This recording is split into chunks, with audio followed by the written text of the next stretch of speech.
welcome to Meet in the Middle Movies. I'm Mindy. I'm Elin. And we are that bald couple at the cinema.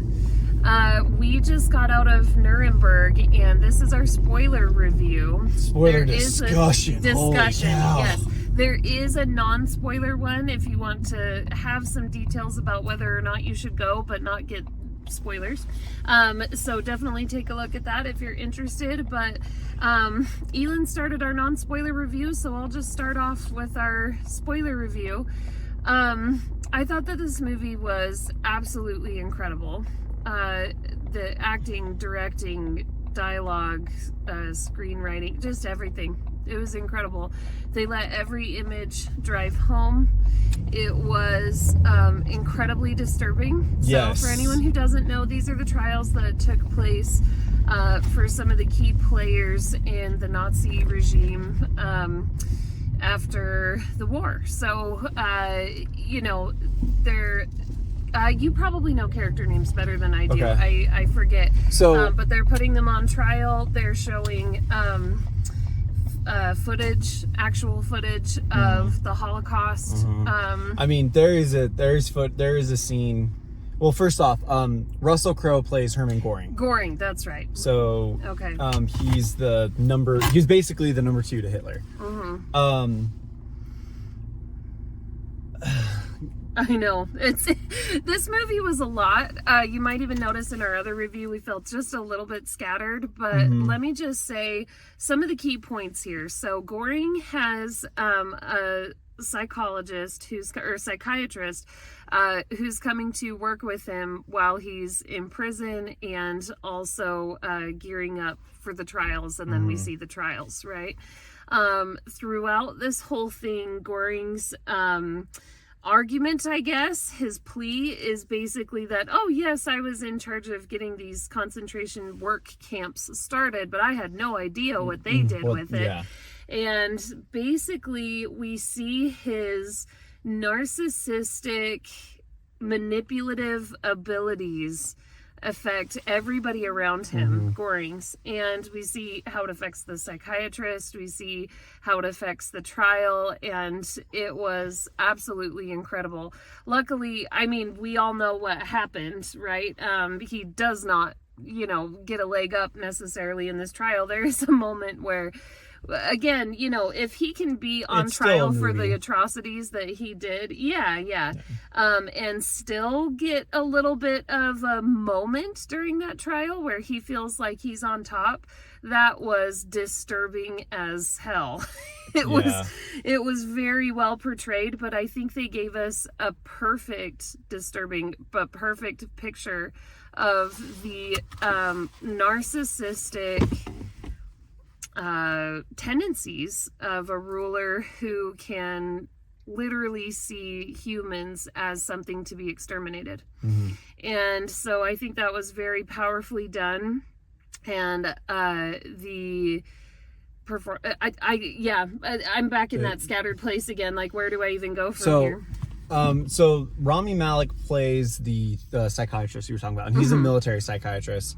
That the movie begins with Göring getting captured, and then they bring in Rami Malek and say, you're going to be the psychiatrist to let us know like a mental profile of yes, we need to know how to set up a trial against him. Exactly. Basically. Not just him, it's the other 20 something guys that they prosecuted in in Nuremberg. One thing I really appreciated was actually the first part. You mentioned it, the whole hand holding through the setup and stuff like that. Yes, I actually really thought that was a good idea, like getting the whole blow by blow of, all right, how is this set up? Because nothing like this had ever been attempted before by foreign governments to hold someone accountable for crimes against humanity kind of on a global level. Yeah, exactly.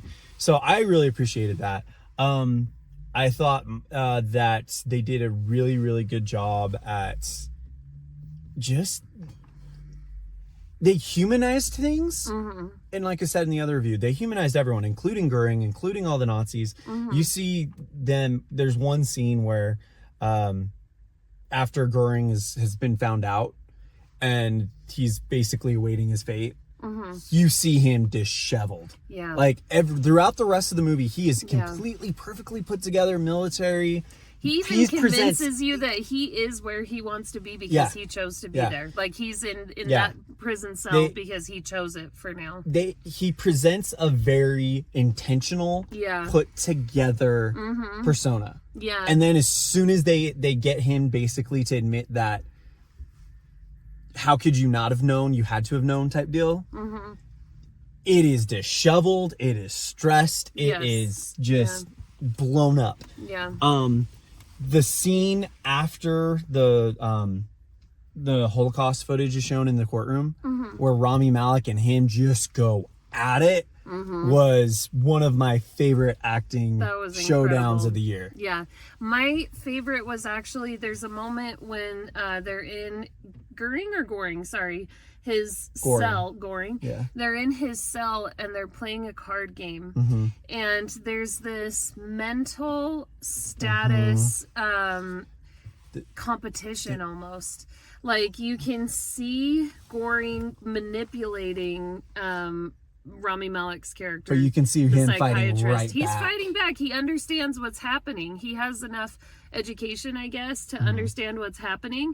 But you can see him getting taken in a little bit and affected by it as well. You know, he appeals to the psychiatrist's sense of wanting to be great as well. And that really threw me. I think there was some just absolute acting. It was an acting masterclass. It was incredible.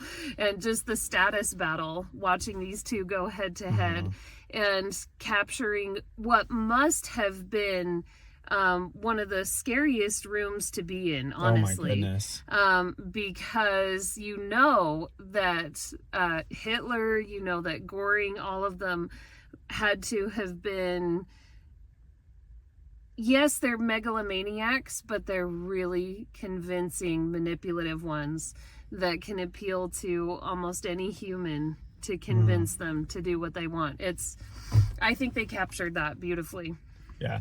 The one big thing one issue I had with it, and I'll have to, you know what, actually, I don't have a problem with it because they gave a title card as if it actually happened. I thought they invented the translator character. Oh, right. And his story, because he comes out. Yeah, the psychiatrist comes in. I keep cutting you off today. Sorry. You're good. The psychiatrist comes in and he's an American and he's speaking to these Germans. So they have a translator, another gentleman in the military who's another American. He's translating. We find out that his story is that he was actually born in Germany because he's blonde-haired, blue-eyed. He's not like, red flagged as exactly, but he is Jewish. And so he has an incredible story of how he got out and his family didn't. But according to the title card, like, he was a real person. He was a real character. So, that part actually kind of, when that reveal happens towards the end of the movie, I actually thought, like, okay, now we're Hollywoodizing it a little bit to have someone make this a personal deal, because his story is that his parents were killed in Auschwitz. But I felt like so he's got it was a little, it was a little Hollywoodized at that point. And then you find out it's real. And you're like, oh crap. I was really, there are execution scenes in this. They show one execution of the Nuremberg trials. I'm really, really grateful they didn't show it because we're primarily following Rami Malek with 4 of the high command. Really, there's 20 of them, but it really is, he is really interacting with 4 of the high command. Yeah, I'm really grateful we didn't see multiple executions, because I don't know if I could have seen that I don't think I can handle again, because that was just yeah, you see unreal. A lot of death, absolutely. And I love that they let us know, and it sounds like they used a real story to connect us to these humans, right? So I think that's a really effective device. And it was heart-wrenching. Hopefully that all makes sense. We want to try to keep these videos under 10 minutes, so I think we're gonna call it there. But go see Nuremberg. Academy, pull your heads out of your butts. Give this thing some credit, because it darn well deserves it. Absolutely. All right. You stay bold, we'll stay bald, and we'll see you at the theater.